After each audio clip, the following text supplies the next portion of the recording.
Bonjour, bienvenue sur ce podcast 64 sur 365. Aujourd'hui, on va parler de la routine, mindset de la réussite.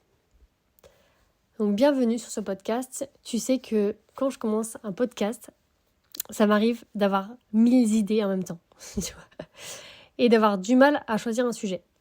D'ailleurs, si tu aimes écouter les podcasts et que tu veux que j'aborde un sujet en particulier, n'hésite pas à me demander. Ça me fait plaisir de co-créer. Il suffit d'aller sur mon site marimadec.com, tu m'envoies un message et je ferai très certainement un podcast sur le sujet demandé.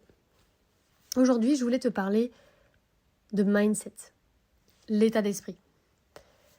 Pourquoi ?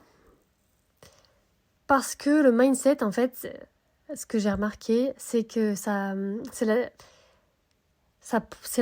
comment te dire ? C'est ce qui fait la différence entre ceux qui réussissent et ceux qui réussissent pas. Voilà. Ceux qui ont un mindset de réussite réussissent et les autres, pas forcément. Ok, mais du coup, comment est-ce qu'on fait pour développer son mindset, pour être leader de son cheval notamment, et réussir ? Je vais te donner un exemple. Tu vois, hier, j'étais triste et je le sentais vraiment au fond de moi, tu vois. Et mon compagnon, il le voyait et dès que je le croisais, il me disait « ça va pas ?» Donc moi, je disais « si, ça va » parce que ça allait. Mais au fond de moi, je sentais qu'il y avait une tristesse. Et j'étais triste car j'avais échoué quelque chose. Et j'avais peur de ne pas y arriver. Donc ce que j'ai fait, c'est que j'ai osé aller voir cette tristesse au fond de moi, et seule dans ma chambre, et j'ai craqué. J'ai pleuré, tout ce que j'avais à pleurer. Je sentais en fait que pour pouvoir maintenir mon mindset, j'avais besoin de laisser sortir cette tristesse qui était vivante là maintenant. Puis j'ai parlé avec une amie qui connaissait la situation, qui m'a mis en échec, et elle m'a juste envoyé une vidéo qui était en anglais, qui disait « Keep going, just keep going, keep working, no matters what happens, put a championship routine in place, no matter if you win or lose ». Donc en français, ça donne « Continue, juste continue. Continue de travailler, peu importe ce qui se passe, mets une routine gagnante en place, peu importe que tu gagnes, peu importe que tu perdes, donc peu importe que tu réussisses ou que tu échoues en fait, mais ça va certainement finir par payer. » Et du coup, de relire ces phrases, de les entendre, ça m'a fait un bien fou. Je me suis reposée une soirée et le lendemain, j'ai repris ma routine de travail. Avec ton cheval, c'est la même chose. Il y a des moments où c'est dur. Il y a des moments où on ne sait pas quoi faire. Quand tu es avec ton cheval, il y a des moments où tu ne comprends pas. Donc tu pleures aussi. Tu pleures parce que tu n'arrives pas, tu travailles comme une dingue et tu n'arrives pas. Et tu as tout essayé, tu as fait tout ce que tu pouvais et en fait, ça n'a pas marché. Et du coup, tu pleures parce que tu n'en peux plus en fait. Donc là, ce qui va être super important dans ces moments-là, c'est d'avoir une routine qui va te permettre de continuer et de progresser malgré l'échec que tu avais pu te mettre, l'objectif que tu as échoué, que tu avais pu te mettre à un moment donné. Par exemple, tu as travaillé beaucoup à pied pour avoir un cheval qui, en extérieur, quand tu avais prévu d'aller avec des copines à la plage, par exemple, et quand tu es allé à la plage avec tes copines, ça s'est super mal passé. Ton cheval, tu avais beau avoir travaillé à pied, tout préparé, chez toi, c'était horrible. Et du coup, tu as l'impression que tout ce que tu as fait n'a servi à rien, limite que tu es revenu en arrière. Ça peut être aussi en compétition. Tu as beaucoup travaillé pour préparer, à la maison ça se passait bien, et puis tu arrives et c'est le désastre. Et du coup, pareil, une grosse remise en question.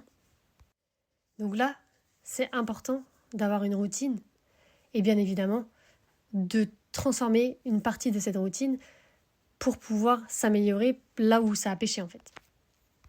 Parce que si on a échoué, c'est qu'il y avait des choses qui n'étaient pas adaptées ou qui n'étaient pas terminées ou il nous manquait quelque chose pour y arriver. Donc là, par rapport à moi, mon échec, je me suis du coup renseignée pourquoi j'ai échoué. J'ai demandé aux personnes qui savaient mieux que moi et j'ai pu changer ma stratégie, garder une routine gagnante et la transformer légèrement pour pouvoir mieux réussir la fois d'après, ou réussir tout court, parce que là, c'était pas réussi.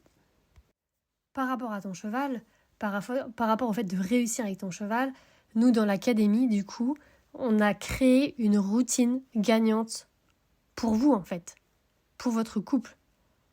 Donc, en plus des vidéos de formation que tu peux trouver qui vont t'aider à comprendre ton cheval, à communiquer, on a carrément mis en place cette routine gagnante où chaque semaine, quand tu prends le suivi dans l'académie, tu reçois des fiches guides qui te guident par semaine. Tu sais quoi mettre dans ta routine de la semaine. Et en plus, petit à petit, tu vois toutes les semaines qui revient, comment la routine se met en place, avec des nouveaux exercices à chaque fois, comment intégrer des nouveaux exercices et progresser tout en gardant une routine. Donc si tu sens qu'avec ton cheval, pour pouvoir progresser et aller loin et ne pas t'arrêter justement et garder ce mindset, tu as besoin d'aide, surtout n'hésite pas à nous contacter sur marimadec.com. Nous, on est là pour ça, l'Académie bienveillante du cheval, elle est là pour t'aider pour ça.